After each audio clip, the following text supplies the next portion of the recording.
This recorded lecture will be going over Chapter 6, Drugs for Tuberculosis, Fungal, and Parasitic Infections.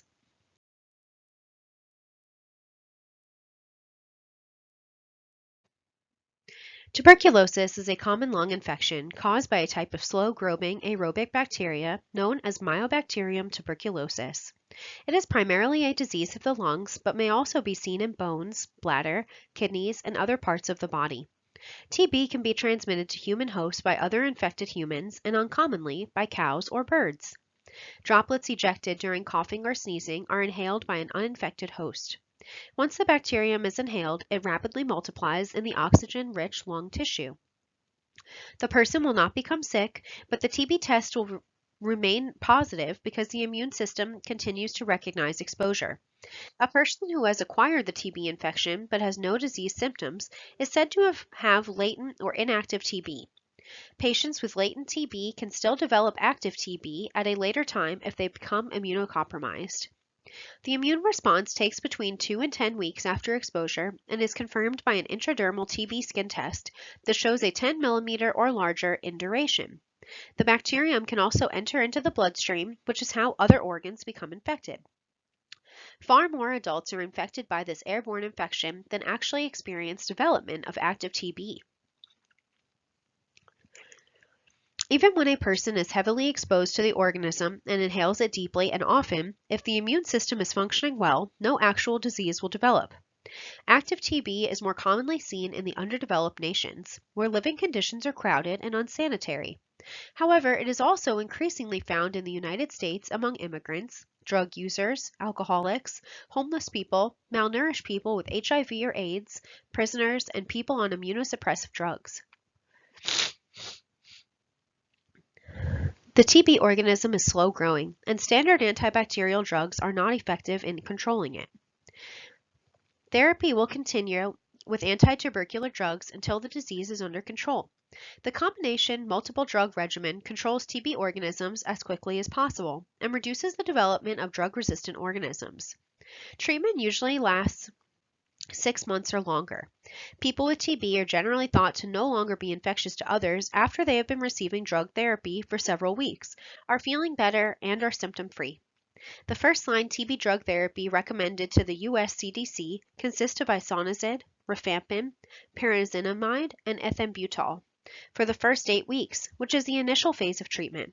The continuation phase lasts another 18 weeks, during which the patient will take INH and rifampin daily or 5 days a week. There are 3 more treatment regimens in the CDC guidelines that should be used for patients with HIV/AIDS or when treatment is difficult. Many patients with TB are infected with multi-drug resistant organisms that require susceptibility tests and alternative methods of treatment to control the infection. The cause of MDR-TB is usually due to misused or mismanaged drugs. TB is said to be MDR if the disease is resistant to at least 2 of the 4 first-line drugs. The main action of first-line anti-tubercular drugs takes place within and outside the cell walls of M. tuberculosis and slows down bacterial reproduction. The drugs used to treat TB are both bactericidal and bacteriostatic. Anti-tubercular drugs are used to control the active disease and prevent its spread to various organ systems in the infected patient or to other people. The drug therapy is used for the direct treatment of TB infection and for prophylaxis in people who have been heavily exposed to the organism but have no symptoms of disease. Isoniazid inhibits the enzymes of the TB organism that are needed for reproduction and growth. It is a bactericidal drug. Rifampin inhibits TB enzymes that are needed for making DNA and proteins. This drug is effective in preventing reproduction of the TB organism in infected tissues and in macrophages and TB granulomas. Pyrazinamide appears to work by making the pH of infected cells lower than the TB organism needs to reproduce and grow. It is especially effective at slowing the growth of TB organisms that are inside macrophages and in granulomas. Rifampin is a combination drug of isoniazid, rifampin, and pyrazinamide available for use. Ethambutol appears to interfere with RNA and protein synthesis in the TB organism, which reduces bacterial reproduction. It is bacteriostatic and is always used in combination with other drugs.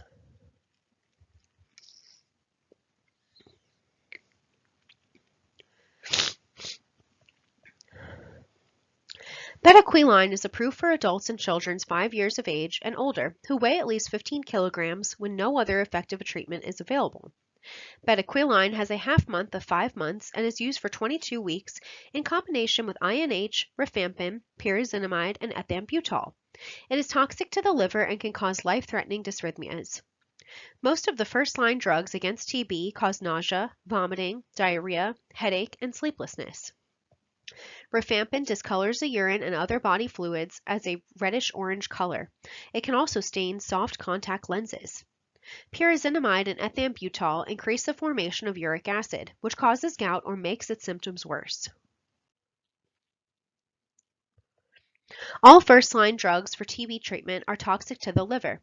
The toxicity is worsened if patients drink alcohol or use other liver-toxic drugs like acetaminophen during TB therapy. Contraindications for the use of TB drugs are severe drug allergy and major renal or liver dysfunction. However, because of the fatal nature of TB, the risks may outweigh the benefits in these patients, and the contraindications may be lifted. The drug treatment plan for TB is often complicated. No other drugs should be taken at the same time or immediately after antitubercular drugs are swallowed. This is because other drugs could increase the significant risk for neurotoxicity and nephrotoxicity.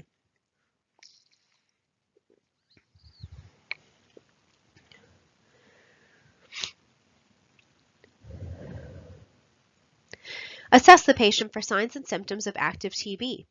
It is important that the patient be a full partner in TB treatment because the drug therapy will last for many months and is critical in controlling the disease.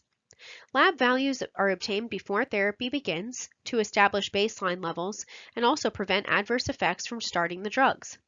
These usually include a CBC to assess for anemia, a BUN and creatinine to assess kidney function, liver enzymes to assess liver function, and a uric acid level to assess for gout.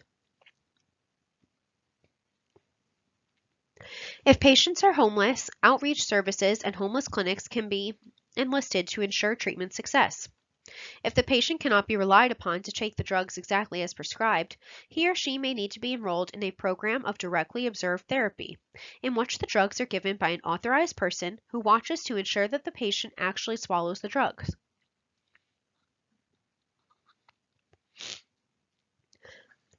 Drug toxicity is a special problem due to the long-term nature of the required treatment. If toxic effects, adverse reactions, or allergic reactions occur, drugs are stopped and the healthcare provider immediately begins further evaluation to determine which drug or drugs are responsible. Check for yellowing of the skin and eyes, light-colored stools, and darkening of the urine, which would indicate liver toxicity.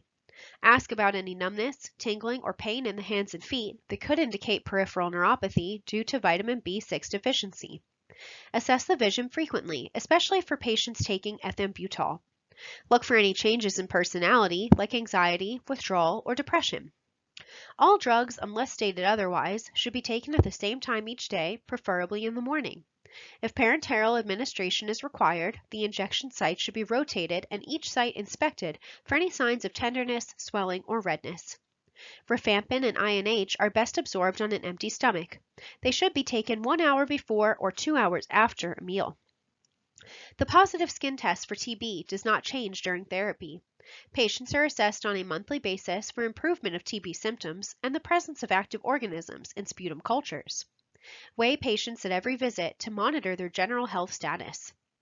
Patients must take their drugs for a long time, so it's important to give clear instructions at scheduled visits about the importance of continuing to take the drugs as ordered and problems that should be reported to the healthcare provider. Stress the following instructions.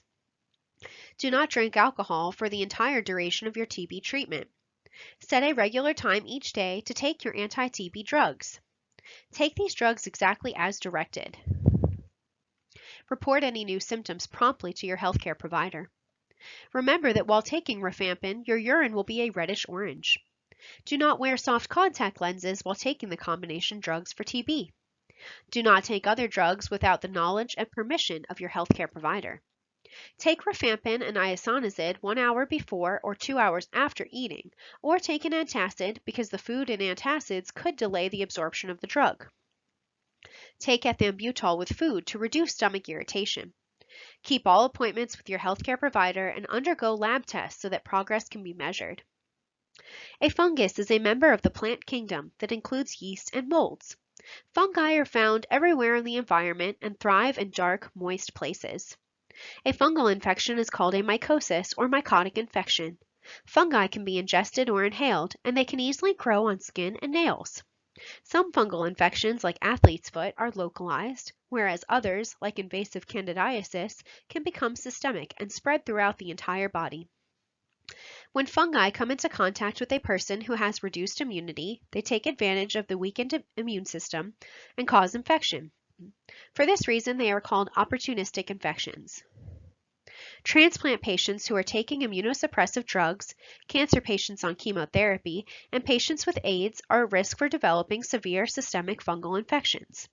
They require drugs that act in a different way than antibacterials.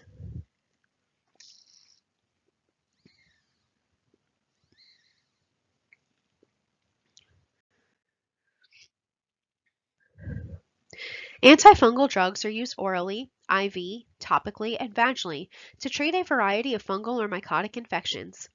Antifungal drugs have 6 classifications: the azoles, the polyenes, the amylamines, antifungal antibiotics, antimetabolites, and echinocandins. Without the cell membrane, the fungus will become damaged and cannot reproduce or dies. Nausea, vomiting, and diarrhea are the most common expected side effects of antifungal drugs. Adverse reactions are associated with more severe problems like neurologic, cardiac, hematologic, liver, and renal toxicity. Skin reactions, rashes, and a rare serious rash known as Stevens-Johnson syndrome can occur. Stevens-Johnson syndrome begins with a painful red or purple rash, blisters, and flu symptoms. It is a medical emergency. Amphotericin B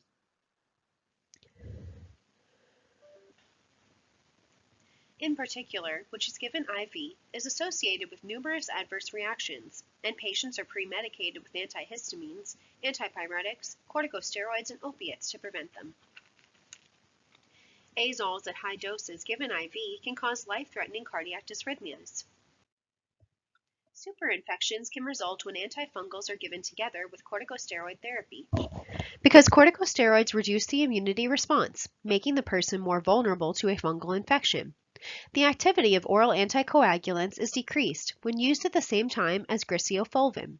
Fluconazole and itraconazole increase the effects of anticoagulants, causing patients to bleed, and can cause hypoglycemia when used with an oral hypoglycemic.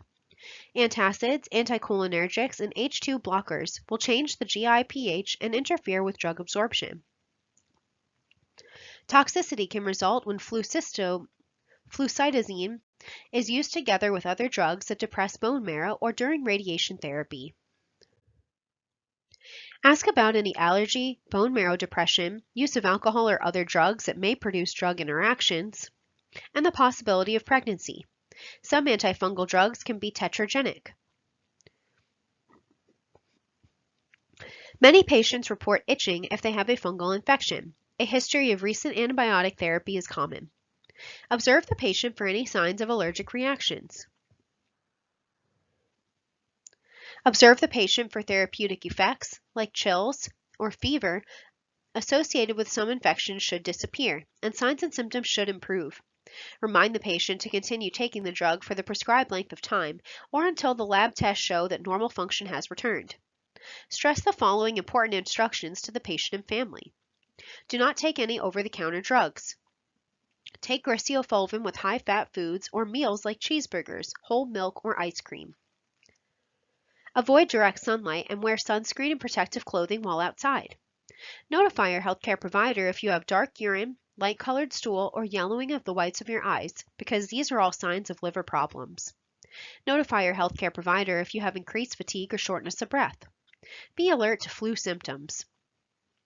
Notify your healthcare provider about any skin rash or worsening nausea, vomiting, or diarrhea. When taking more than one capsule per dose, space them at least 15 minutes apart. If symptoms do not resolve within 2 to 3 days, notify your healthcare provider. Finish all of the drugs you were given, even if your symptoms improve. If you take an azole, do not take the drug with grapefruit juice, and limit the amount of grapefruit juice that you drink daily because it'll increase the potency of the drug. Parasites can be picked up from food, water, or insects that can be transmitted from person to person. Three main classes of parasites can cause disease in humans. This includes protozoa, helminths, and ectoparasites. Amoebiasis and giardiasis are typically contracted from food and water contaminated by feces or from unwashed hands after using the bathroom or changing a diaper. These infections reside in the intestinal tract, and common symptoms include diarrhea, abdominal pain, vomiting, and foul-smelling stools. Toxoplasmosis is usually asymptomatic in a healthy individual, but can cause serious illness in people with chronic disease. It is contracted from contaminated raw food or water and by handling contaminated soil, cat litter, or raw meat, and then touching the nose, mouth, or eyes. Trichomoniasis is transmitted through sectional exposure. Symptoms of trichomoniasis include burning, itching, redness, and vaginal or penile discharge. Malaria is common in Southeast Asia and Africa. It is spread through the bites of mosquitoes that have been infected by malaria-causing parasites. Treatment for malaria is guided by the CDC and depends on where the person contracts the disease. The CDC also has a prophylactic treatment guide for persons traveling to areas where malaria is prevalent. Malaria signs and symptoms include fever, chills, sweating, headaches, extreme fatigue, body aches and nausea, and vomiting. Even after treatment, the disease is able to relapse. Antiprotozoal drugs work in several different ways inside the cell, affecting the function of DNA and/or RNA to kill the protozoan parasites. Antiprotozoals are used to treat amoebiasis, giardiasis, toxoplasmosis, and trichomoniasis, and include metronidazole and idoquinol. Metronidazole is also used to treat bacterial vaginitis in conjunction with antibiotics used for the treatment of pelvic inflammatory disease. Drugs used to prevent or treat malaria include quinine, chloroquine, hydroxychloroquine, mefloquine, and primaquine. The malarial drugs used in combination to kill the malarial parasite in different stages of its life cycle. Antimalarial drugs are sometimes used to treat other parasitic diseases as well.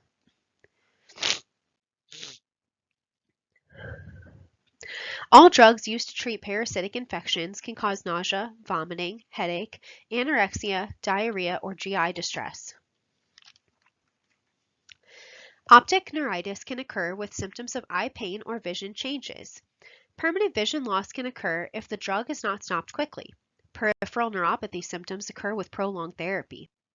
Metronidazole can cause peripheral neuropathy as well as confusion. Fungal infections, superinfections may occur with the use of metronidazole. Common side effects of drugs used to treat malaria are similar to those used to treat other parasitic conditions, including diarrhea, nausea and vomiting, headache, and GI distress. There are no significant drug interactions with the use of idoquinol. Metronidazole increases the effects of warfarin, and serious bleeding can occur when the two drugs are taken together. Alcohol-containing drinks, food, or mouthwash taken with or used during metronidazole can result in severe nausea, vomiting, headache, shortness of breath, and hypotension. Ask the patient about any allergy to drugs and current use of alcohol or dysfurin, the possibility of pregnancy, and the existence of chronic renal, hematologic, cardiac, thyroid, or liver disease. These conditions are contraindications or precautions to the use of antiparasitics and antimalarial drugs. Observe the patient for any signs of allergic reaction. After drug therapy, periodic laboratory blood and stool tests are required to make certain that the disease has been controlled or eliminated. These tests may be needed monthly or up to 1 year after therapy. Stress the important following instructions to the patient and family. Take antiparasitics with or after meals. to decrease the chances of stomach upset. Take antiparasitics with a full glass of water to prevent stomach upset. Report any worsening symptoms of infection. Take the entire course of the drug. If taking metronidazole, avoid all forms of alcohol. When traveling to areas where malaria is common, take prophylactic doses as prescribed. Notify your healthcare provider if expected side effects cannot be controlled or worsen. When taking metronidazole for trichomoniasis or another STD, refrain from sexual intercourse as ordered by your healthcare provider. When a patient has helminths, the infection is called helminthiasis. This condition is usually caused by flatworms, roundworms, tapeworms, or flukes. The worm gains entrance to the body through unclean food or water, unwashed hands, or through the skin. Antihelminthic drugs are specific for the worms they can kill, and an accurate identification of the worm is necessary. Identification is done by analyzing the stool, urine, blood, sputum, or tissue from the host to look for larvae or eggs of the parasitic worm. Albendazole, ivermectin, pyrantel pamoate, and praziquantel are examples of antihelminthic drugs that are currently being used. Nausea, vomiting, headache, abdominal pain, and drowsiness are common side effects of antihelminthic drugs. The number and side effects will increase with higher doses and longer length of treatment. Antihelminthic drugs work against each other if they are given together. Ask about a history of any foods eaten and how they were prepared that could indicate the source of the infection. Obtain the patient's diet history, height, weight, appetite, and energy level. Other family members may also be infected and may require assessment and treatment. Severe pruritus could occur during the treatment of a hookworm, and the patient may need an anti-inflammatory agent for comfort. Patients with a recent history of malaria should be treated with an anti-malarial agent for comfort.